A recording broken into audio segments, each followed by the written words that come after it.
গাজীপুরে moonlight school and কলেজে মা সমাবেশ অনুষ্ঠিত। মোহাম্মদ পলাশ শেখের রিপোর্টে দেখুন বিস্তারিত। সিরাজগঞ্জের গাজীপুর উপজেলার সদরে অবস্থিত মুনলাইট স্কুল অ্যান্ড কলেজে মা সমাবেশ অনুষ্ঠিত হয়েছে। বুধবার সকাল 9টায় প্রতিষ্ঠানটির নিজস্ব ক্যাম্পাসে অনুষ্ঠিত সমাবেশে সভাপতিত্ব করেন প্রতিষ্ঠানটির পরিচালক শিক্ষাবিদ মোখলেসুর রহমান। অনুষ্ঠানের উদ্বোধন করেন আমিনা মনসুর ডিগ্রি কলেজের সহকারী অধ্যাপক ও সাংবাদিক আব্দুল জলিল। অনুষ্ঠানে প্রায় শতাধিক শিক্ষার্থীর মায়েরা উপস্থিত ছিলেন। তারা নিজেদের বাচ্চাদের শিক্ষার বিষয়ে উপস্থিত শিক্ষকদের সাথে খোলামেলা আলোচনায় অংশ নেন।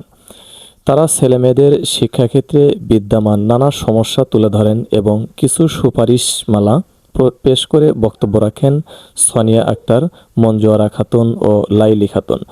ইংরেজি শিক্ষক নূর এর সঞ্চালনায় অনুষ্ঠানে মেয়েদের বিভিন্ন প্রশ্নের উত্তর দিয়ে বক্তব্য রাখেন প্রতিষ্ঠানটির অধ্যক্ষ পারুল খাতুন, সহকারী শিক্ষক জয়নুল আবেদিন, জাহাঙ্গীর আলম, আব্দুল আজিজ প্রমুখ।